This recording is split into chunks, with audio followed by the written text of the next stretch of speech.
ebidensya, resibo, walang lusot ang may atraso. Ang mga resibong nakalap ngayong hapon. Isang babae ang bigla na lang nanugod. Dinuro-duro at pinagsasampal ang isang lalaki sa gitna ng kalsada sa San Mateo, Rizal. Sa akin pa nga. Galit na galit at halos magwala naman ang parehong babae habang kausap ang dalawang menor de edad. Ano ang dahilan ng pagiging emosyonal, panunugod at tila pagwawala ng babae? Trabaho ba ika mo? Paalala sa mga naghahanap ng pagkakakitaan, baka sakaling pagkapera, ikaw muna ang peperahan? Bawal yan! Ano man reklamo, bibigyan tugon. Bawat hinaing at problema, hakanapan ng solusyon. Ito ang bago ninyong sandigan, hindi palalampasin ang makatiwali at maling gawi. Dito, walang ligtas ang abusado at lalong walang lusot ang may atraso. Dahil ang lahat, hahanapan natin ang resibo. Magandang hapon, ako po si Emil Sumangil. Nanampal na nakita at halos magwala ang isang babae na itatago namin sa pangalang Lorna. Pero ang tila pagiging war freak ni Lorna dahil daw sa isang misyon na maisalba ang kanyang 13 anyos na pamangkin sa karelasyon nitong 46 na taong gulang na kapitbahay. Nako! Minor de edad yan, brother! Sinabi niya na. Ay, di ba magkatabi kayo? Di hinipuan? Ano ba sa tingin sa tita mo, tanga? Yung totoo. Nanggagalaiti sa galit si Lorna, di niya tunay na pangalan matapos niyang mabalitaan ang kumakalat na chismis sa barangay. Ang kanyang 13 taong gulang na pamangkin na tinawag naming si Trisha, karelasyon di umano ang 46 na taong gulang nilang kapitbahay na itatago namin sa pangalang Melchor. 13 years old.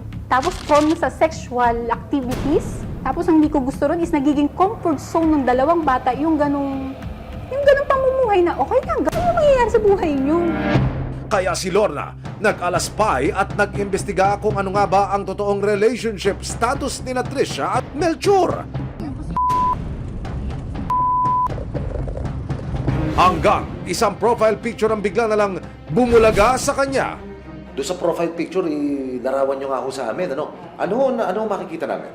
Yung lalaki po, katabi po yung bata, which is yung pamangkin ko, with puso. Tapos naka-status doon in relationship. Tapos yung gawa po ng profile is recently lang. Dahil dito muling kinompronta ni Lorna ang pamangkin na si Trisha.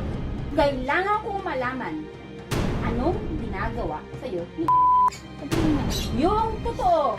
Ano lang. Pero sa akin pa nga.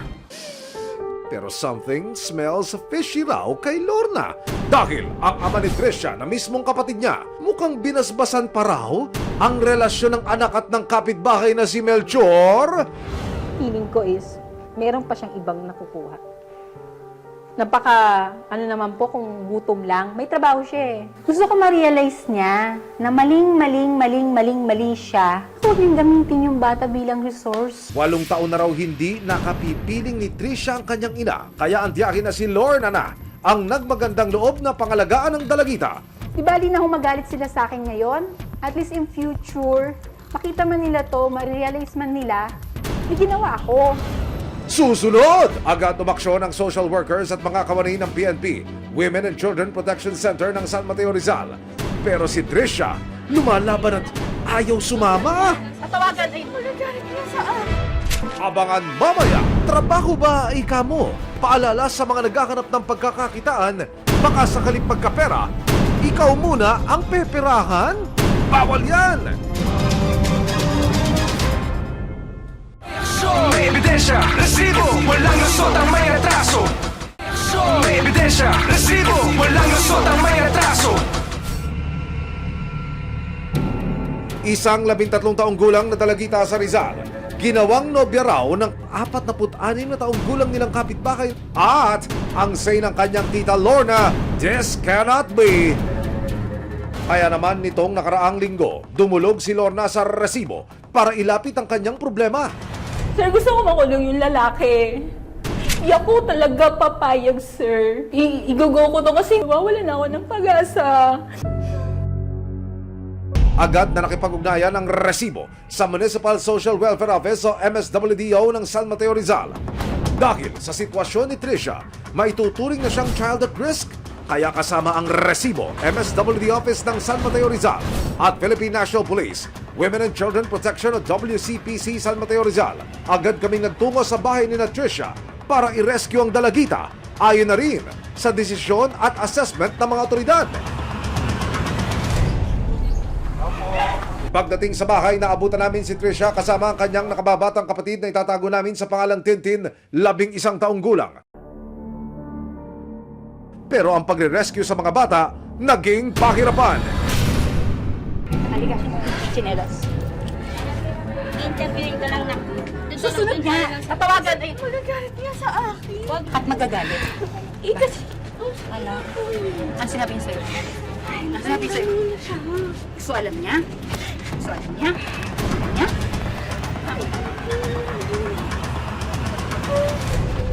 Sumama ka lang, tatawagan namin si Papa mo. Sa kabila ng pagpupumilit sa mga bata, ayaw pa rin sumama ni Tricia at Tintin kay tita at sa mga social worker. Please. Gusto na tayo, Halika. Usap tayo. Sige, dito. Sige. Dito, halika. Nang ma-rescue na ang dalawang magkapatid, agad silang isinailalim sa counseling session. Gusto lang namin na hindi na pa maulit pa. Mag-i-stay kayo sa amin hanggat hindi namin nasisigurado na ang lugar ninyo, ang papa nyo ay napoprotektahan kayo. Sa pahintulot na rin ng mga social worker at ng tiyahing si Lorna, nakapanayam namin si Tricia. Nangligaw po siya sa akin. Nagtanong po kung pwede po manligaw. After 2 weeks, yun po, sinagot ko po siya. Pagbigay po, just mabait po. Yung pangangailangan ko po sa school, mga uniform po, ganun. Yung ano po, yung di niya daw po papabayaan, mahal na mahal niya daw po ako, ganun. Ayon sa batas, pang-aabuso ng maituturing ang pagkakaroon ng sexual na ugnayan sa isang 13 anyos tulad ni Tricia. Para masiguro ang kondisyon ni Tricia, pati na ang kapatid niya, inirekomenda ng social workers na isailalim sa medical tests ang magkapatid. Sa gabay ng social worker, PNP WCPC ng San Mateo Rizal at ng kanilang tiyahing si Lorna, minabuti ng resibo na samahan sila sa isang ospital para masuri. Agad silang isinalang sa genital examination para masuri kung may senyales ng pang-abuso. Susunod, si Tricia sumailalim din sa pregnancy test. Pero, katibayan na kaya ito ng naiulat na pang-abuso? Isang recruitment agency sa Quezon City ang nabibiktima raw ng mga aplikante. Naniningil daw ito ng fee pero hindi naman nabibigyan ng trabahong inaplayan. May ebidensya, resibo, walang lusot ang may retraso. May ebidensya, resibo, walang lusot ang may retraso. Isang 13 taong gulang na dalagita ginawang nobya raw ng 46 na taong gulang niyang kapitbahay. Isinailalim ang dalagita sa iba't ibang medical examinations kabilang na ang pregnancy test. Ang di umano'y pang-abuso ni Melchor, nagbunga na pala. Positibo si Tricia sa isinagawang pregnancy test. Ako po mismo yung sumama dun sa comfort room. Tapos yun, hindi ko po sana in-expect. Dahil dito, buong-buo na ang desisyon ng tiyahing si Lorna. Nito lang Huwebes, sinamakan siya ng resibo na magsampa ng kasong statutory rape laban sa suspect na si Melchor. Ibig sabihin po yun sa pag-abuso sa bata, yung sa pagkikipagrelasyon sa isang minor de edad po. Yung suspect is may kakayahang mag-isip kasi siya po yung nasa tamang edad. Kung sakaling mapatunayang may sala, nakakarap si Melchor sa habang buhay na pagkakakulong. Sinubukan din namin kunan ng pahayag ang ama ni Tricia at Tintin para tanungin kung may alam siya sa naging relasyon ng kanyang anak at ni Melchor. Tumanggi siyang magbigay ng panayam, pero paliwanag niya, wala raw siyang alam sa relasyon ng kanyang anak at ni Melchor. Hinding-hindi rin daw siya magbibigay ng basbas sa relasyon ng menor de edad niyang anak sa lalaking kasing edad na niya. Pero ang say ni Lorna, don't me, kuya.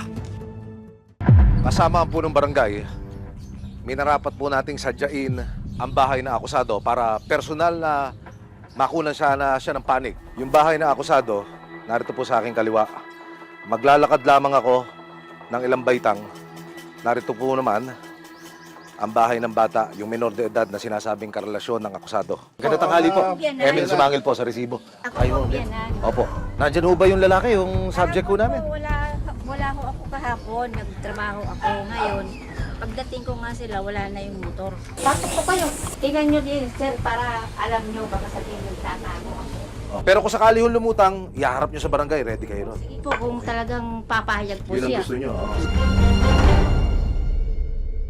Sa puder ho ng barangay, ano ang magagawa ninyo? Para naman ho dito sa akusado. Ito pong aming mga barangay pulis o barangay tanod, aking pong laging pinagmo-monitor dito sa area nila. Aha. Para kung sakali man ay report namin at damputin, we turn over sa pulisya. Okay. Para naman masiguro ang kaligtasan at mas maprotektahan ang magkapatid na sina Tricia at Tintin, minabuti ng Municipal Social Welfare Office na dalhin sila sa isang shelter. Dito, sasailalim sila sa mga counseling session para magsimula ang kanilang paghilom. Ito muna ang magiging pansamantalang kanlungan ni Tricia, malayo sa anumang uri ng pang-aabuso at mas malapit sa bagong pag-asa.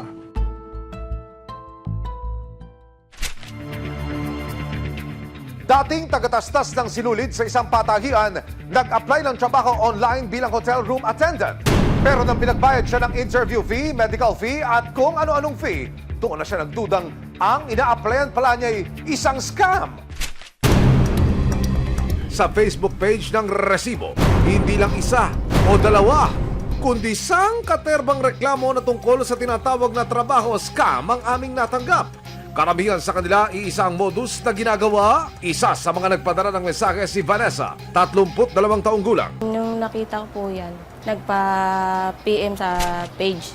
And then, pagdating po sa page nila, may piniem sila po na doon po kami magsisend ng resumes. Samantala, dumulog sa ating action center ang 38 anyos na si Chelsea. Hindi niya rin tunay na pangalan. Nainganyo po ako, ma'am, kasi wala po silang age limit. Tapos, nandun po yung mga position na fit po talaga sa akin. Reklamo nila, isang recruitment agency sa Quezon City ang nambibiktima raw ng mga aplikante. Naninigil daw ito ng fee pero hindi naman nabibigyan ng trabahong inaplayan. Pinuntahan namin ang itinurong address ng sinasabing recruitment agency. Makikita po itong gusali na ito. 4 na palapag na gusali. Narito po yung opisina ng recruitment agency. At ayon ho sa research work ng ating team, hindi lang kasambahay ang tinatanggap na aplikante. Kung nyo makikita ko sa ating surveillance video, marami hong pumapasok ng mga aplikante. Sa labas ng building na ito, makikita ang isang gray na gate sa bandang kanan. Makikita rin ang karatulang nakalagay na sinasabing ang mga aplikante ay pumunta sa second floor, room 2. Pag-akyat sa second floor, makikita rito ang pila ng mga aplikanteng gusto lang naman magkaroon ng trabaho. Full-time man yan o part-time. Isang babae ang kukuha ng resume o biodata. Siguro 10 minutes lang po yata yun. Gintay ako, tapos pinapasok na po sa loob. Kumbaga, pag may after silang na-interview sa loob, magpapapasok po sila ng isa. Dito na magaganap ang job interview. Educational background, mga working experience po namin, yun po. Based po din dun sa resume po namin. Tapos tinanong po na willing ba kayong ma-deploy ngayon. So po. Hanggang sabihin na nila ang kanilang magic words. Andyan na yung maniningil na po sila ng processing fee daw po or registration fee para i-process na daw po nila. Babayad po ako ng 300, ganyan. Sabi ko po, wala po akong pera. Tapos nagtanong sa akin, kung kahit ba 100 kung meron ka. Sabi ko, wala po. Sabi niya, kahit 50 na lang. Si Vanessa, matapos malaman na mayroong babayaran, hindi na tumuloy sa kanyang pag-apply. Habang si Chelsea naman, kasama ng kanyang boyfriend, nagpatuloy sa kanilang job application. Ayon kay Chelsea, sumunod silang pumunta sa Muñoz sa Quezon City para sa medical exams. Nagulat po ako na hiningan kami, ma'am, ng 1,200 for medical po daw. Hanggang sa ituro sila sa Novaliches para raw sa kanilang deployment. Hiningan po siya ng another 400. Tapos after po nun, dadalin po daw siya sa Makati. Aba, pasa-pasa, no? Hindi pa man nagkakapagtrabaho, 1,800 pesos na ang nasingil kila Chelsea. Dahil sa mga reklamong ito, Dumulog ang resibo sa tanggapan ng Business Permits and Licensing Department o BPLD sa Quezon City Hall. Napag-alamang mayroong business permit ang recruitment agency na inirereklamo. So this is the particular business that you're looking for. Meron siyang mayor's permit number 93907-805. So when I click this, and that's the address. Nag-apply po siya ng permit ng 2023. May detalye po, ha? Yes, September 11, dun namin siya nabigyan na issue ng permit. So valid siya for 1 year. Apo, ma'am. So hanggang September 11, 2024 yung kanyang permit. Pero giit ng BPLD, hindi tama ang maningil ng anumang placement fee sa mga aplikante. Ano po ang nadiskubre ng inyong team dito po sa negosyo na ito? Meron naman po silang permit at compliant po sila sa lahat ng regulatory requirements. Kaya lang po, dapat hindi sila gumagastos unnecessarily hanggat hindi pa sigurado na may trabaho silang mapapasukan. Bago ka pag-gastusin for medical or for whatever, alam mo na, meron ka ng notice na hired ka. Dahil sa ating inilapit na reklamo, magsasagawa ng isang surprise inspection sa inirereklamong ahensya ang mga kawani ng Quezon City LGU.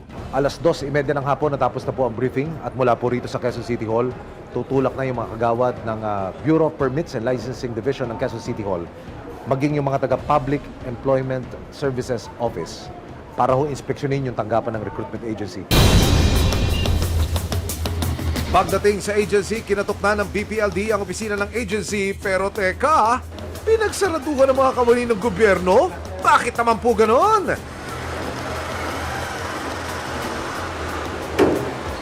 Natatnan din namin ng ilang mga aplikante. Nahingi ko sila lang 300 po processing fee para 300 pesos for processing fee. May resibong binigay sa inyo? Wala. May pinapirmahan lang silang agreement. Agreement? Ano Na naman? para dun sa 300 pesos.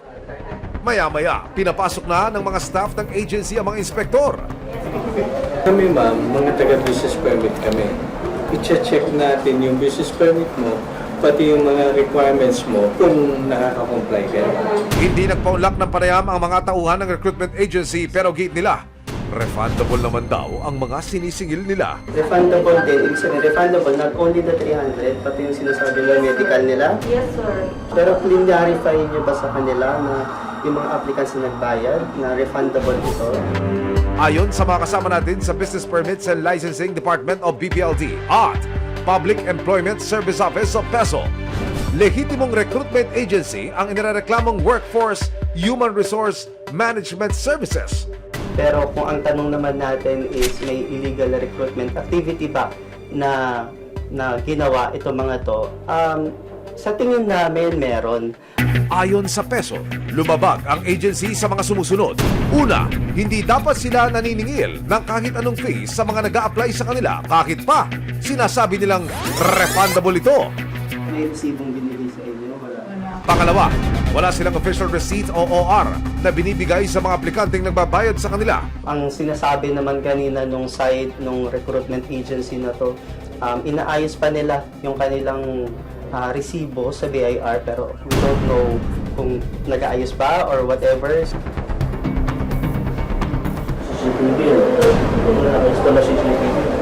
Pangatlo, ayon sa ordinansa sa Quezon City, ang bawat business establishment sa lungsod ay dapat mayroong closed-circuit television o CCTV camera. Walang CCTV camera ang agency sa kanilang opisina at pang-apat, expired o hindi pa nagre-renew ng ahensya ang kanilang barangay certificate. Noong 2023 pa ito, kailan ito? Nung pagbukas, di ba? Okay. Iakyat ng Quezon City LGU ang report na ito sa Department of Labor and Employment para mas matignan ang kalakaran ng ahensya. Paalala rin nila sa mga aplikante para makasiguro. Maging vigilant lang sila, maging mapanuri. Sa huli, pinayuhan ng mga kawani ng BPLD at Employment Services and Recruitment Agency. Iwasan na nila, tigil na nila. Kapag ginawa nila yan, isang complaint lang ng mga naperwisyo nilang tao, habulin talaga at habulin sila ng batas. So itigil na nila yan hanggat maaga pa.